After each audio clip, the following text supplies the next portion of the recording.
জয়গুরু, বন্দে পুরুষোত্তমম।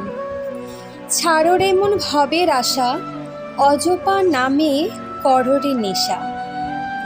যে নাম আমি সচেতনভাবে জপ না করলেও মনে মনে জপিত হতে থাকে, তাই অজপা নাম। অজপা নামের ব্যাখ্যায় শ্রী শ্রী ঠাকুর বলেছেন, যেটা চলতে থাকে সঙ্গতিশীল শ্বাস প্রশ্বাসে, অজপা তো বলেই তাকে।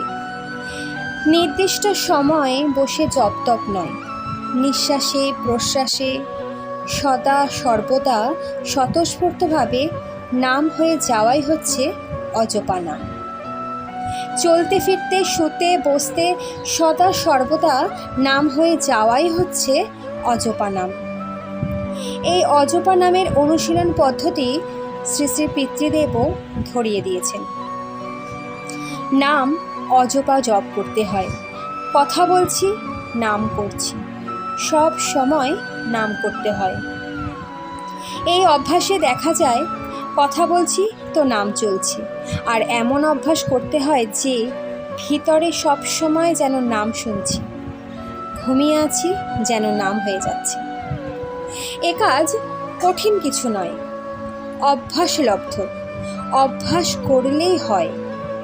এই অভ্যাসযোগ প্রসঙ্গে শ্রী শ্রী ঠাকুর পরমহংসদেবের সেই চিরেকুটুনির কথা বলেছেন।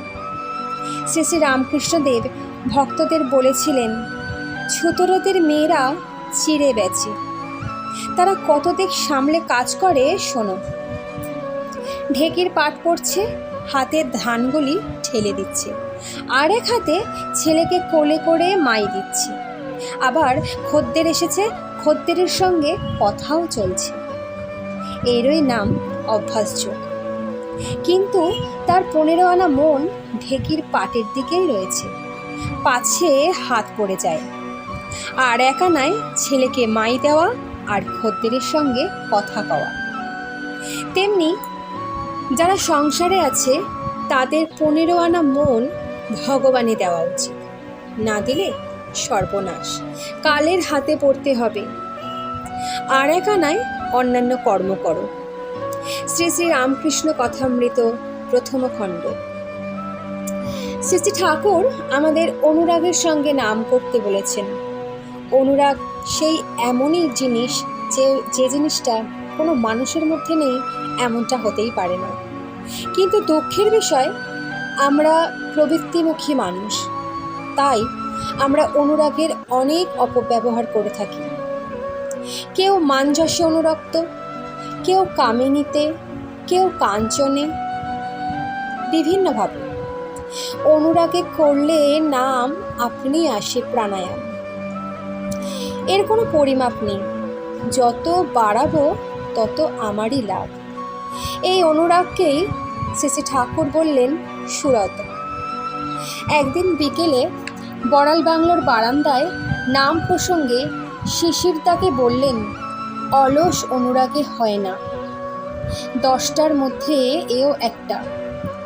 ঘর সংসার করছি, নামও করি, ঠাকুরও আছেন, কিন্তু তিনি আমার জীবনে মুখ্য হয়ে ওঠেননি, তাতে হবে না। তীব্র একনিষ্ঠ অনুরাগ চাই, সক্রিয়ভাবে সুকেন্দ্রিক হওয়া চাই। শুধু নামের জন্য নাম করা নয়, মনে রাখতে হবে নাম আর নামী অভেদ। শ্রী শ্রী ঠাকুর বলেছেন, নামের প্রতি আনতি রেখে করিস নাম তুই মনে মনে, সঙ্গে সঙ্গে করিস চিন্তা, নামের যা সব আছে গুণে। আমি অজপা নামে নামময় হয়ে আছি, মানে আমার হৃদয় সিংহাসনে তিনি অধিষ্ঠিত আছেন। ভক্তের হৃদয় ভগবানের বৈঠকখানা। নামময় থাকা মানে ইষ্টময় থাকা, আর এই ইষ্টময় থাকা মানে ইষ্টের গুণাবলীকে ভাবে কাজে মক্ষ করে গুণে জ্ঞানে বলীয়ান হয়ে ওঠা। ইষ্টের গুণাবলী চিন্তা করা ধর্মের দিক, আর সেই দিক থিওরিকে বাস্তব কর্মে প্রয়োগ করা হলো ধর্মের ব্যবহারিক দিক। করাই পাওয়ার জন্য, ভাবাও নয়, বলাও নয়। পরম প্রেমময়ে অমেয় নির্দেশ। নামের গুণকে চিন্তা চলায় অনুশীলনে ফুটিয়ে তুলিস। তোর স্বভাবে নামের জাগন উৎসর্জনায় জাগিয়ে রাখিস। যিনি যতখানি জাগিয়ে রাখবেন তার ততখানি সর্বদা নাম করা সার্থক হয়ে উঠবে। জয় গুরু।